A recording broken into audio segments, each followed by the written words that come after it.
welcome to the second workshop in a series of 4 workshops focused on caregiving. And I want to welcome particularly today, Esther Gillies and Monica Hubbard, who are members of the Pasadena Village and active leaders of their caregiver group. And you'll be hearing from them momentarily. I want to tell you a little bit about them, and they'll probably start blushing, but what I want you to know is that Esther is a very well-known and accomplished social worker in the Los Angeles region, having held positions with the county and having had many leadership positions of social work organizations. She's been a member of the Pasadena Village since 2013. And one of the things that she does at the Village is she acts as a liaison between the Village and 2 universities that are offering advanced social work degrees. So that's University of Southern California and Azusa Pacific University. And that arrangement has been very, very beneficial to the students and to the Village. She's been an active member of the Pasadena Village Support Assessment Team, which is a group of members and leaders who assess the needs of villagers and provide wraparound support to them. And she co-founded the Pasadena Village Support Group. Monica Hubbard is also a member of Pasadena Village and also a leader of the support group. And she has won many awards. So these awards show us how esteemed she is in the community. The Altadena Chamber of Commerce Citizen of the Year, Pasadena Weekly Best Citizen, State Senator Anthony Portantino Women in Business Trailblazer Award, and Assembly Member Chris Holden Woman of Distinction Award. And she's done a lot of consultation with arts organizations and has founded 3 e-newsletters, so very accomplished person. Both Monica and Esther have found the Village Support Group to provide them with much needed support, and for the Village to, the Village is really helping to continue to engage the spouses whom they are caring for. So we're going to hear more about that momentarily. I'm trying, okay. I want to thank the Arthur N. Roop Foundation, the funder of this work. Here's today's agenda. We're going to finish up quickly the welcome and logistics. Then we're going to hear from Monica and Esther talking about the Pasadena story. We'll do questions after that of Monica and Esther, and then I'll tell you about the toolkit that we're developing, and then we'll close out. In terms of our guidelines, these should be familiar to you. I have everyone on mute. If I ask you to unmute yourself, please do. Please use the chat to make comments and to ask your questions. I'll be looking at the chat when we get to that section of the presentation. And if I call on you, please be brief, because I think a lot of people are going to want to speak. And then to just let you know that we are recording the call and we would post the call. With that, I want to turn this over to Esther and Monica. I'm going to put this on speaker view so that you can see them, and take it away. Thank you so much, Charlotte, for that very generous introduction. I'm Monica Hubbard. I'm the 77-year-old caregiver for a 91-year-old husband with Parkinson's and executive function decline. My exact dates on our support group are a little bit fuzzy, but the various types of groups that we tried on, like you might try on a new jacket or a sweater to find the right fit for you, these various phases were pretty clear in showing the path to getting to where we are now. So I first became involved with the startup Pasadena Village about 10 years ago, I think. And at the time, I didn't see the need because Tom and I, though we were retired, we were very active in the community. We had many networks of friends and we were as busy as we wanted to be. But we did join and we enjoyed the educational and the social activities, and we loved making some new friends and also renewing and deepening long-time relationships. Things changed very rapidly for me when Tom was diagnosed with Parkinson's in 2013. And though I eventually started seeing a psychologist weekly, I needed a different kind of conversation with friends who were walking this caregiving path with me. So in reflecting on the path that's led to our current Pasadena Village Caregiver Support Group, I identified 5 phases. Well, I had a little help from Esther because sometimes the history gets a little blurry. The first phase was early on, the Pasadena Village had established a relationship with the University of Southern California's Family Caregiver Support Center in their Department of Gerontology. So we had interns who came to our office on a regular basis to assist our 2-person staff. And one of the interns sent out a survey to the membership asking if there was anyone who was interested in having a caregiver support group. And at that time, the findings were no, nobody felt the need for one.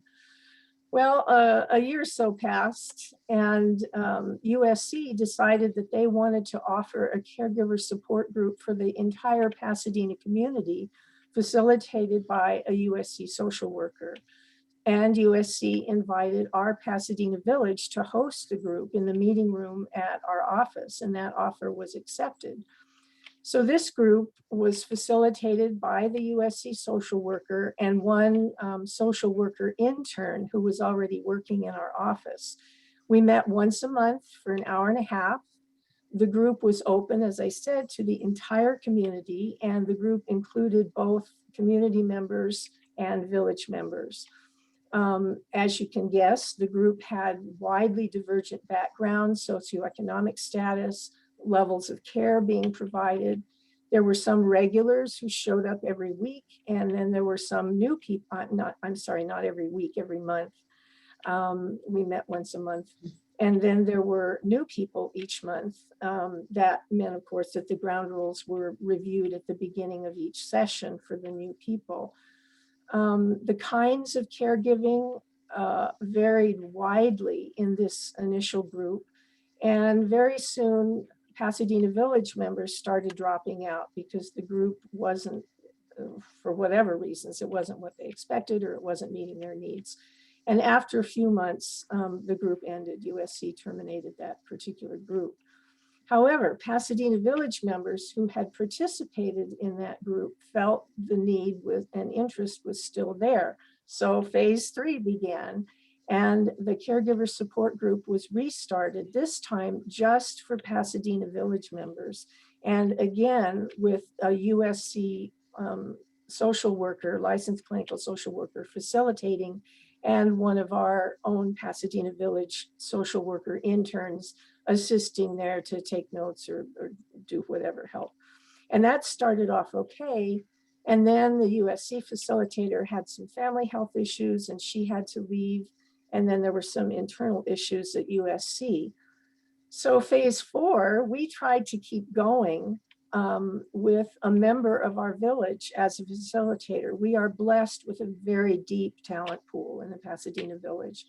So we had a Pasadena Village facilitator who had a social worker degree and lots of experience, and still some temp help from USC. Actually, the manager of their social worker program in their Family Caregiver Support Center was coming for a while. But eventually it became our own Pasadena Village member who was facilitating all by himself. That didn't seem like a good fit for some of us. And pretty soon those meetings were just me and our Pasadena Village facilitator. I confess, I actually loved not having to share time with anybody, but it still wasn't quite what we'd been looking for. So that led us to phase 5. somebody in our Pasadena Village talked with our support assessment team, which Charlotte mentioned. This team is, I kind of call it the warm fuzzy blanket for our entire village, these folks that are looking out for the health, not just of the organization, but for all of the members that are in it. So somebody requested that we form a support group of just caregivers with no facilitator. And I was asked to reach out to potential members to see if there was any interest in another caregiver support group just for us. So the Pasadena Village Support Assessment Team and a couple of village caregivers identified everybody they knew who was in a 24/7 caregiving situation. They were providing the caregiving needs in the home for their partner, their spouse. Excuse me. Turned out there were 6 people who fit those parameters. So I was sent those names. I emailed an invitation to everybody to come to an exploratory meeting. It's just an hour and a half over lunch at my house to see if there was interest in this type of a group.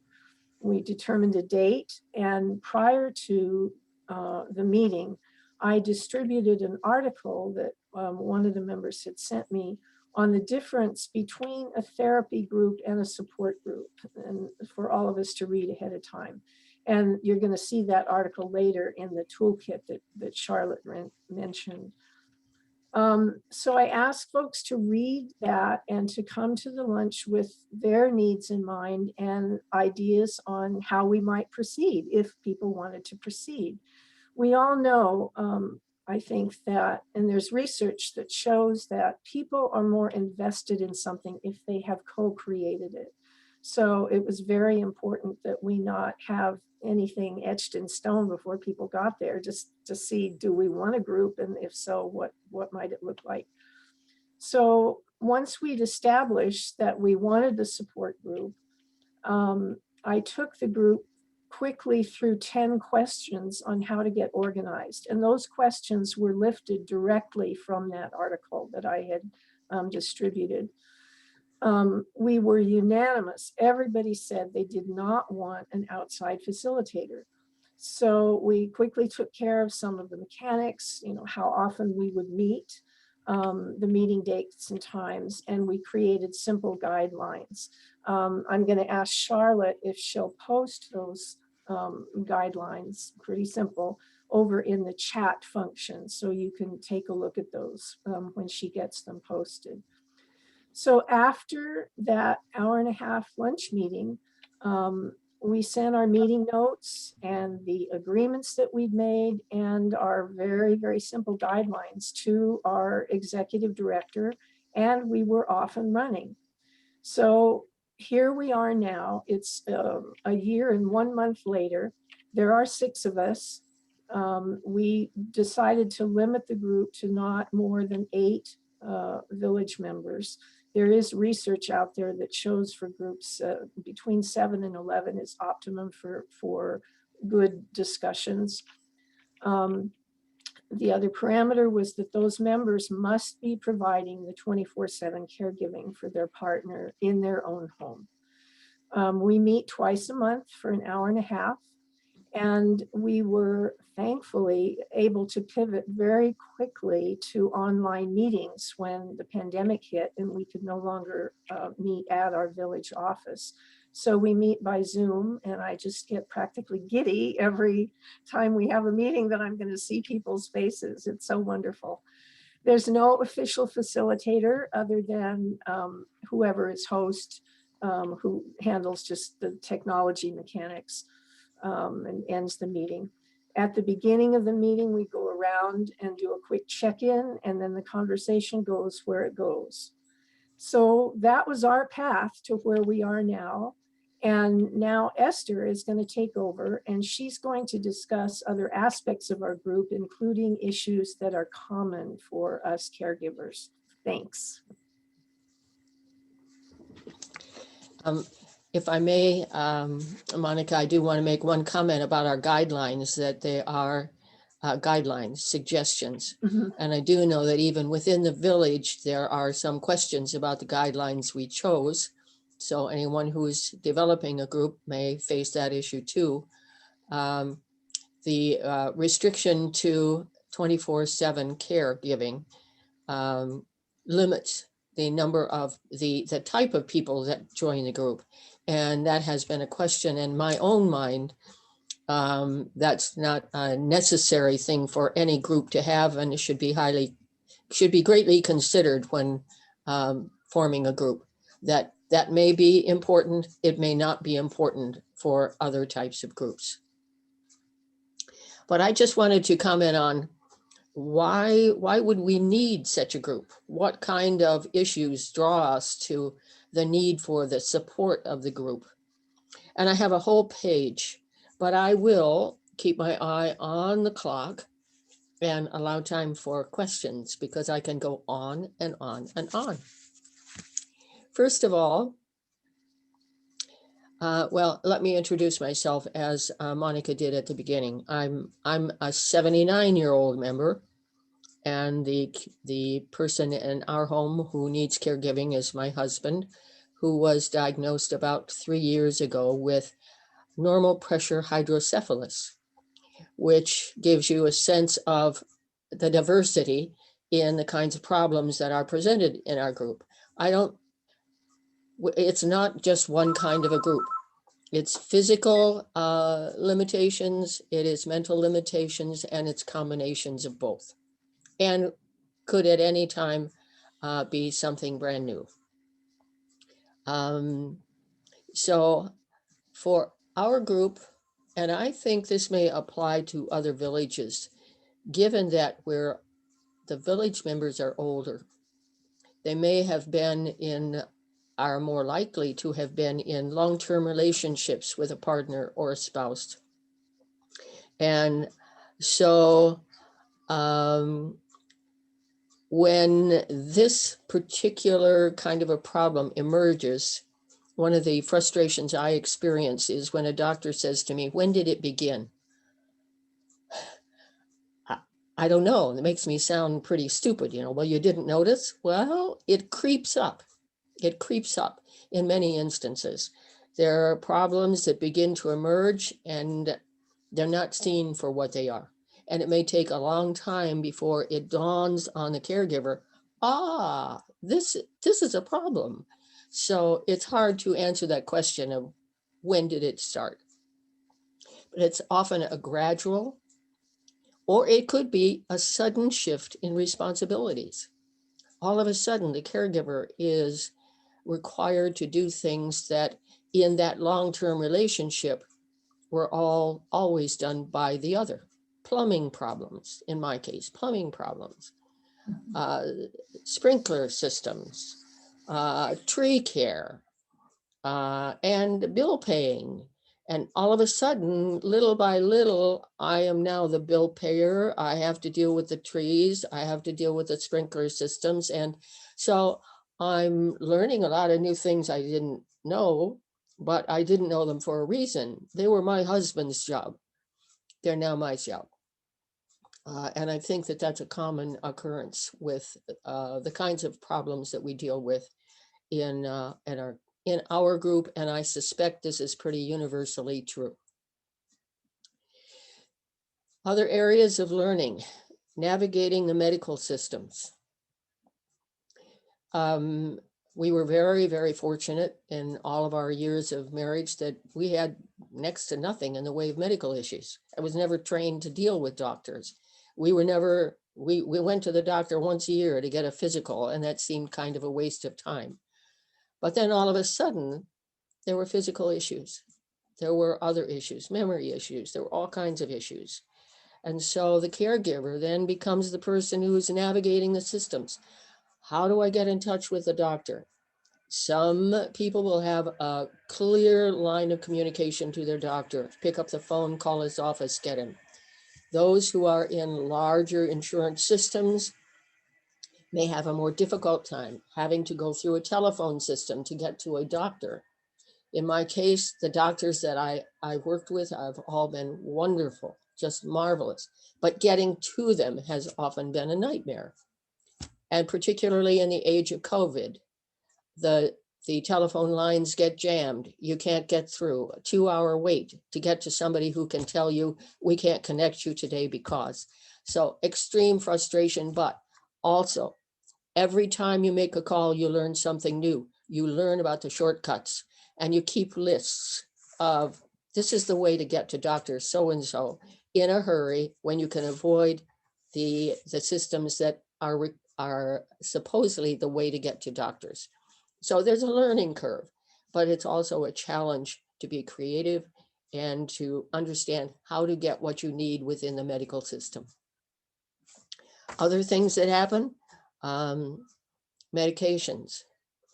For a couple that took an aspirin once a year or took a couple of vitamins to stay healthy, suddenly 10 different kinds of medications, 12 different kinds of medications.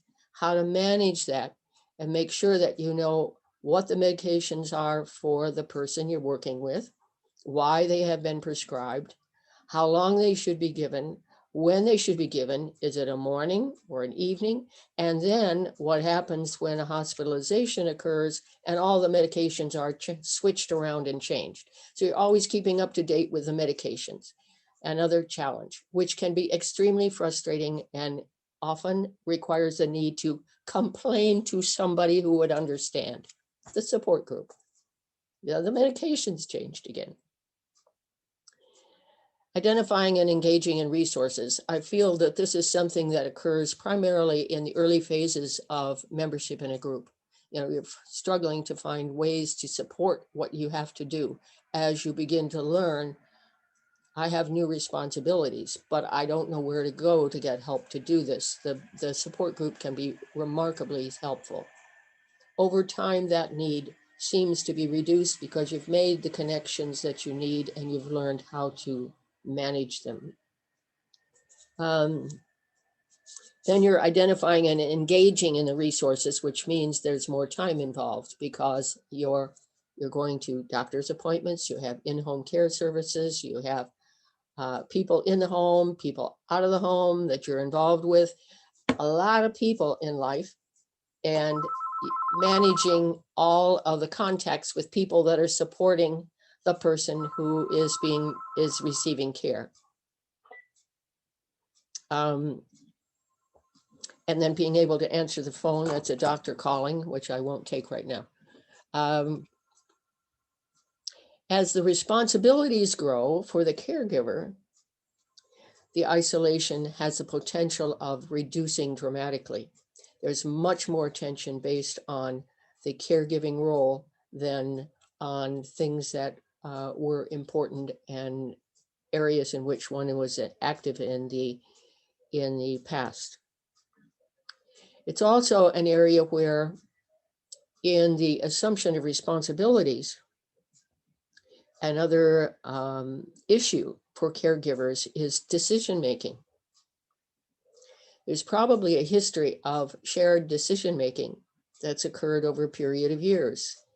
But then you reach a point where you find all of a sudden, I'm the one making the decisions. I'm the one who has to decide. Do we call 911 or don't we? I'm the one that has to decide, how do we deal with a situation that has to be dealt with now? And there I am. Which also involved choices, because often we're given choices. Should we do this? Should we do that? And there I am, having to make those choices on my own. A caregiver support group is excellent for getting some feedback from people who have been there, who know, or can make suggestions because they have an understanding of the dilemmas. So the support groups are excellent. The impact of the pandemic. Monica shared with you that a year ago in January, this group started. And at that point in time, members of the group, many of them who'd been dealing with this role for a long time, had very secure supports built in. They had activities scheduled for the care receiver. They had people coming into the home to provide PT and OT, and people coming in to do special projects with the care receiver. COVID hit. Not only did we then go to Zoom, which was one of the blessings of what happened with the pandemic, because it's so much easier. You don't have to get in a car. You don't have to drive anywhere. You don't have to find care for the care receiver at home. You just go to your computer. And sometimes we get so casual that we go right from the breakfast table before we remembered to get dressed to the computer and, oh, I'm not dressed yet, but let's go on with the meeting. A very, very supportive group, and the Zoom was a blessing. The rest of it was not. All of those systems in place. You know, Tuesday is the day that my husband goes to this place or that place for attention physically, or for recreation, or to be with people. Or Wednesday is the day that someone comes in and they work together on a project. I mean, all of these people that had been coming into the home, suddenly the door was closed. No people come into the home, especially in those early days when we didn't know how the virus was being, how it was affecting us and what the risks were. So the doors were closed, and suddenly caregivers were alone in the home without the resources that have been built over time. So this has been a difficult year for caregivers. One of the things we learned was the difficulties in using 911 emergencies. It seems like the logical thing to do when there's a physical or a problem with the person who's receiving care. But there are problems with using 911. In the area where I live, if 911 is called, they take the patient to the closest hospital. Doesn't matter what the hospital is, it's the closest hospital, which means that it's a whole group of doctors that have never seen this patient before, don't have any records. And recently I had to call 911.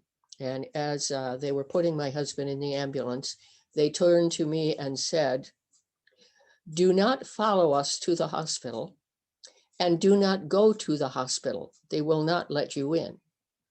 And at that time, it was a time when the hospitals were overflowing with patients related to the virus. And so they had to go where there was a bed available. They left without my knowing where my husband was going, with a promise that somebody will call you. It's not very reassuring. So it generates anxiety, it generates, and then sometimes I believe that the anxiety that's experienced by the caregiver spreads to the person receiving care. Recently, my husband was in the hospital, and his heart rate was just off the scale. And the nurse got on the phone and she said to me, "Well," and I wanted to know what's going on. And she was saying, "Well, his heart rate is going up and down and up and down, and it gets really high depending on what he's doing." And I said, "For instance?" She said, "Well, like when you call, his heart rate gets very high." Whoa. And I thought, I think maybe I'm contaminating the project here, but not really. It's not the most desirable situation to have 911 come. On the other hand, if it's a situation that is potentially fatal, 911 comes and you deal with the aftermath. And how are we doing on time here? You're doing fine, Esther. One of the issues I think that gets addressed in support groups is help in establishing and creating patience.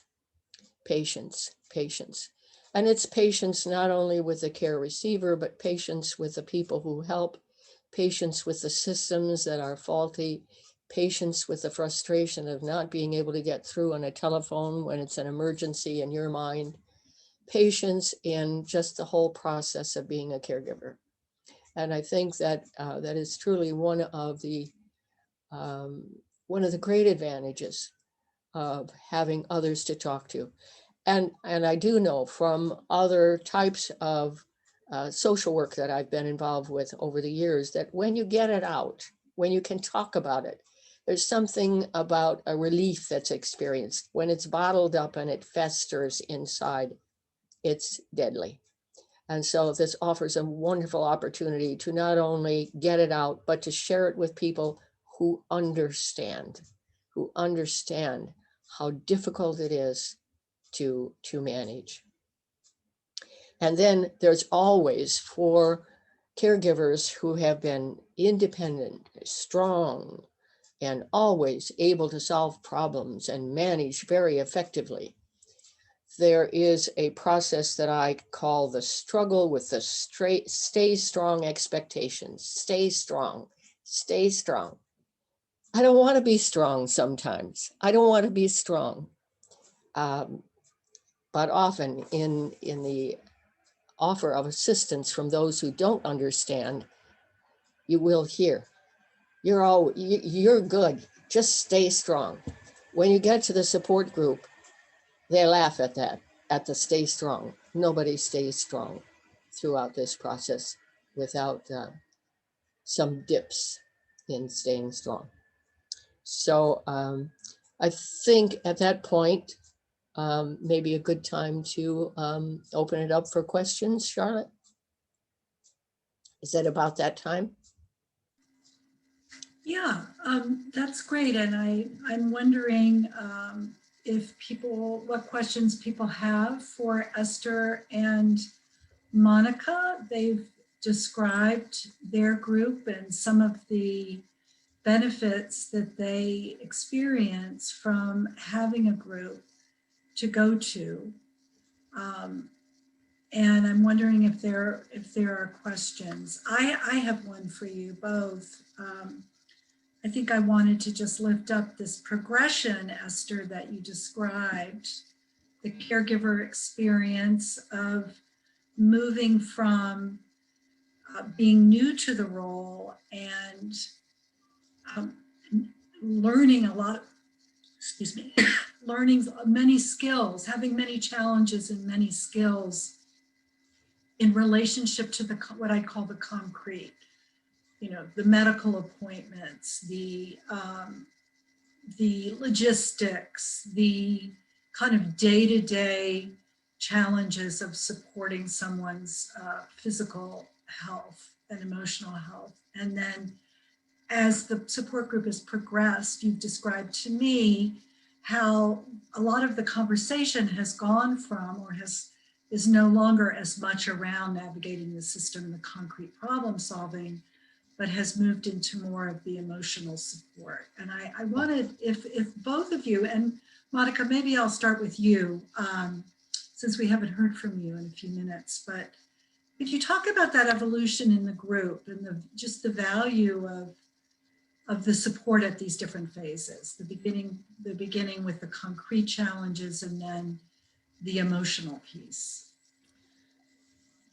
Yeah, for me, I think it was always the emotional piece was the most important. Mm-hmm. I had learned very quickly to set aside all concerns about how I was going to be perceived. People come to me for so many things, and I've been perceived as kind of the person that can help in different areas. And now here it was me needing help. So I was not shy about reaching out to the wider community about, oh my God, how do you deal with X, Y, or Z, and just bulldozing my way through. But I think just the complexity of some of that stuff and the overwhelming, there was just so much. And the panic that had initially set in subsided. And so what I needed were just people that I could come and vent with and be just totally honest with and, cry with if I needed to, or just rage, or use a lot of 4-letter words if I needed to, whatever. Just to release the tension that sometimes you don't even realize you're carrying that has been built up, the tension in your body. And I know that I always leave our support group meetings feeling better. I may not even remember what we talked about necessarily, or a lot of the concrete. There was just this general feeling of release, and being with a group of people who were walking the same path, and totally empathetic, totally there, totally supporting each other. Is that responsive? It's very responsive. Then Esther, would you add, or what would be your take on that question about the different phases and the different needs and the emotional support? I think early on, and I know that in some of those groups that tried to get started that Monica referred to, I think some of the issues were that people coming in, many of them were seeking very concrete resources. Where can I find? Who is available to me? How do I do what? And as long as it was an open group, there were continually people coming in with those very questions. But my assessment of this is that that's a very beginning process for any group. We start with the practical needs. How do I find a doctor? How do I find a this? How do I do that? What it evolves into eventually, I mean, you finally figure out those things that you need, and you attach to them, and you make them available to yourself, and they may vary dramatically from member to member in the group, but they meet basic needs of that your particular situation. But you very quickly move beyond that to the emotional needs, which tend to grow more demanding of attention over time, because the road does not get easier, it gets harder. And for someone who likes order, I like order, I like organization, I have a calendar every week, I know what I'm going to be doing. And I cannot tell you the number of calendars I have to tear up in the middle of the week just to get to the end, because life doesn't flow according to my calendar anymore.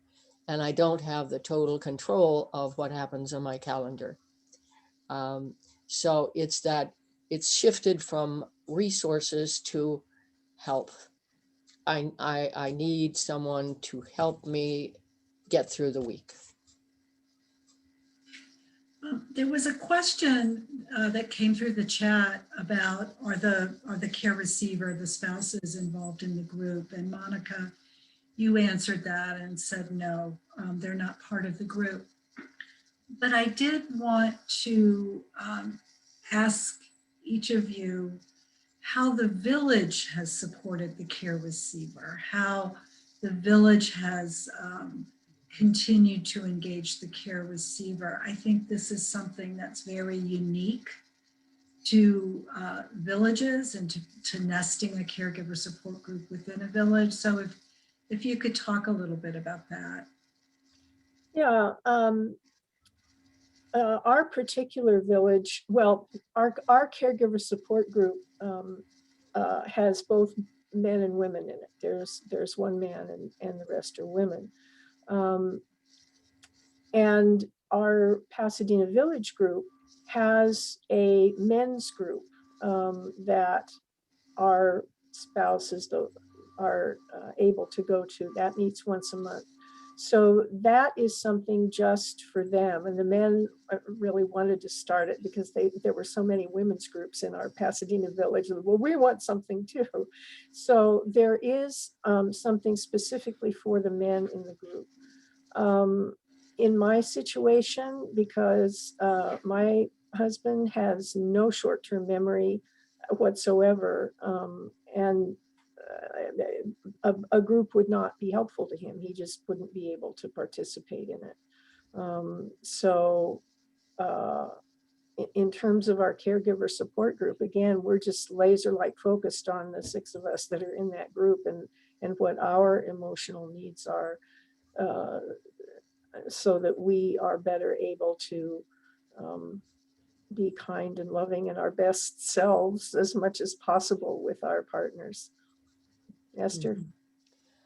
And I think some of the other care receivers for the members of the group actually participate in some of the other activities at the village. Mhm. And certainly in some of our social groups, almost all of us and our partners show up periodically. We have a birthday party at the end of every month for people who have had a birthday in that month. And I often see, I know my husband is there every time. He really liked it when we met in person and he got ice cream.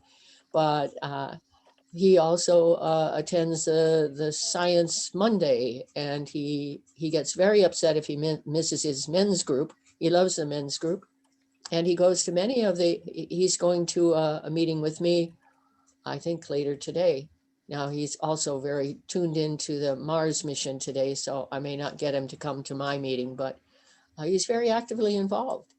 And I find that the members of the village are very patient if he gets to telling the same story over a couple of times. Not in the same meeting, but usually in another meeting. Bruce, you told us that last month. It's fine.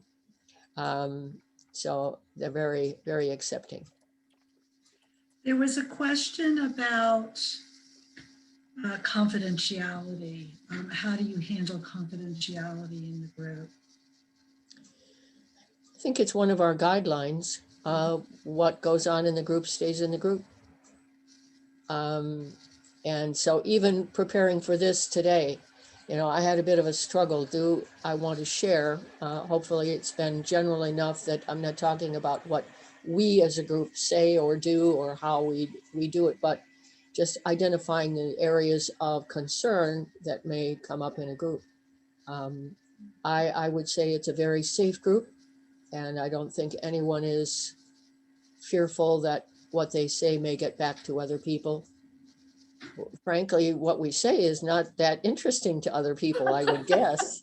You know, so I didn't go out all week and I have nothing to do and I can't this and can't that. So, you know, but I think there's a real concern and respect for the confidentiality. Yeah. And I wanted to add another comment about the group. It started as 6 members, but we also agreed that when it got to be 8 members, we would consider starting a new group. And in fact, right now we have some people that are exploring joining our group, and we may hit that 8 number soon. And so we may be in a position where we need to start a new group, and that group may have some slightly different criteria. Yeah, it's very important for the groups to create their own, they need to create their own guidelines and what's going to work for them. I think in terms of the confidentiality and so forth, all relationships are built on trust. I don't care what kind of a relationship it is. And we had the advantage, some of us, of having known each other for a long time, or if we had not known each other personally, we had known each other by reputation because people were active in the community. I would also say that it seems to me that there is a very high level in our particular group of members' self-awareness, and that's not always the case in groups because we all have different styles of operating out in the world, and sometimes we're just not aware. But this particular group seems to have a really high level of understanding themselves and their reactions and responses to things, and a huge commitment to, again, wrapping our arms around each other and being there for each other to the extent that we can, given our own situations. Great. So a few of the takeaways that I have from today and also from previous conversations with Esther and Monica are that a village caregiver group is an option for villages to explore. Yes, there are other caregiver groups in the community, and villages should really know what those are and have relationships with those organizations. because those groups are valuable and are an option for village members. In Pasadena's case, they found that there was a commonality among caregivers in the village that really drew them to each other, and they came together to co-create their group. I really like that concept and that practice, Monica. I'm glad that you lifted that up. Something else that I heard is that it took it took 4 or 5 different efforts to get the group going. And so I think, Esther, in a recent conversation, you and I were talking about how that's an important kind of takeaway for villages, that if they are Yes. interested in starting something like this, or they have caregivers who want to start something like this, it might take a little bit of time, and that's okay. And then I also, through the question and answer, kind of saw that the groups may evolve over time. And so there's questions related to, is the group closed? Is the group open? What is the optimal size? And those are all things that the group itself gets to decide. So I think that that's an important point. And then what I noticed from engaging with Monica and Esther, and actually being down at Pasadena Village maybe a year and a half ago, was the openness of the village to engaging the person who is the care receiver. And to me, I think that that's just, again, very, very unique, that the village is in a position to welcome and to support not only the caregiver, but the care receiver. In the larger society, there are often so many stereotypes and taboos and impatience around the kinds of challenges that care receivers are living with, that having a community that's open to those challenges and different abilities and disabilities is something very unique that the village offers. So I want to move forward, looking at the time, to share with you, let's see, maybe that's the wrong. What do you see the caregiver? What do you see on the screen right now? Nothing. We see the gallery view, I think. Okay. Okay. Do you see do you see this? The toolkit. Yeah. Now we see the toolkit. Okay, that's what I wanted to show you. So we've been working, we being Esther and Carol Haig, our newsletter editor, and I have been working on creating a toolkit for villages who are considering starting or exploring the possibility of establishing a caregiver support group. So we've written it, and it's going to be going up on our website next week, and we will let everybody know.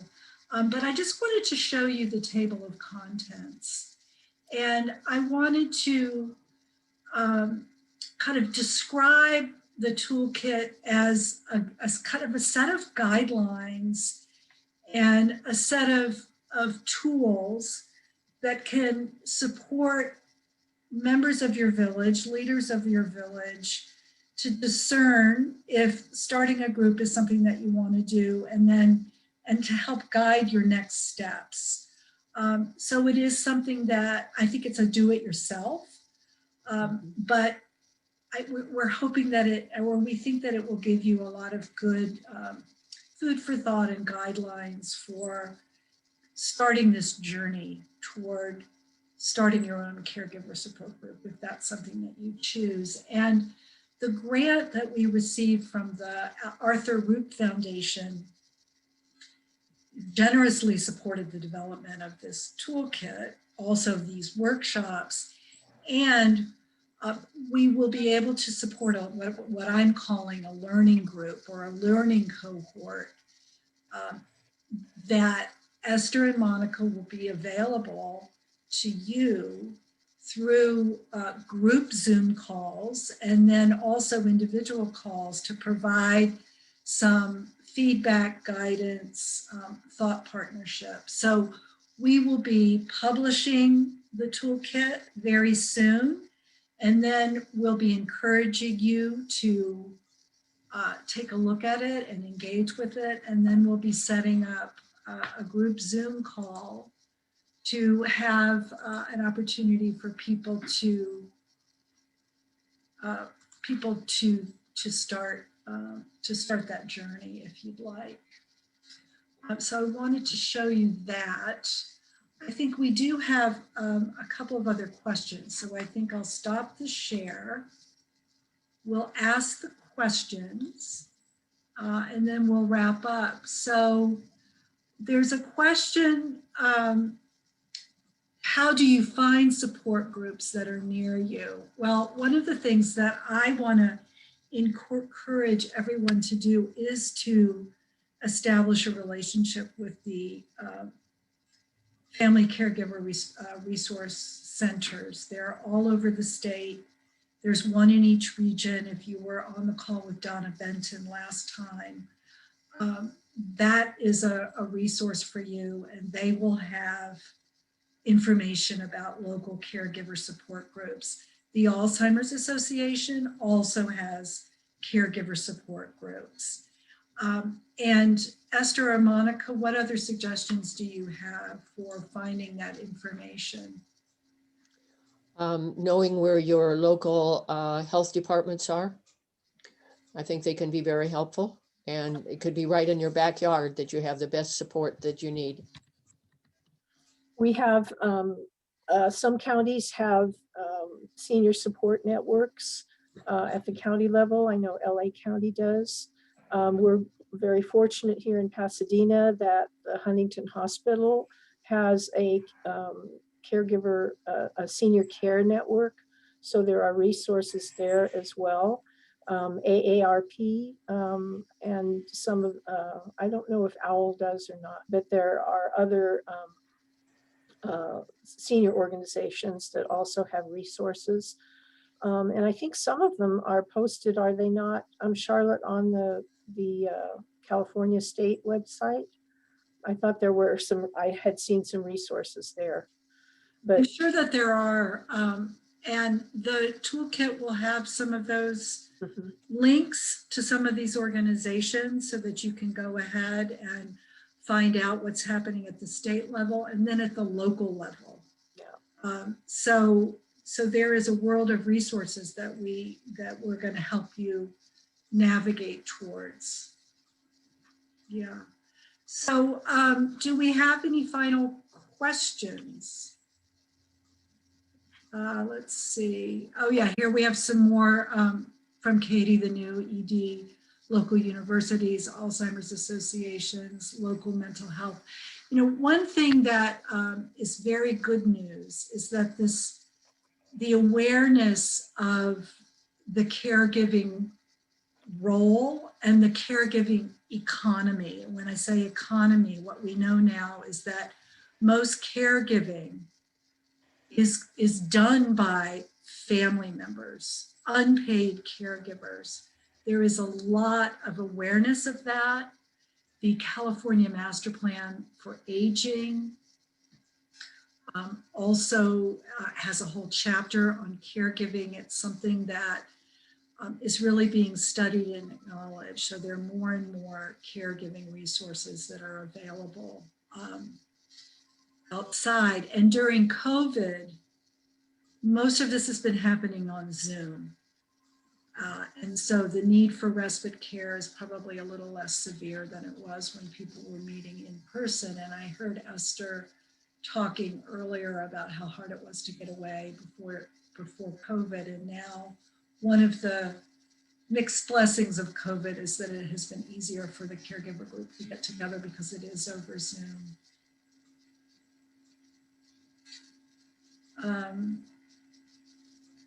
So I want to thank everybody for attending.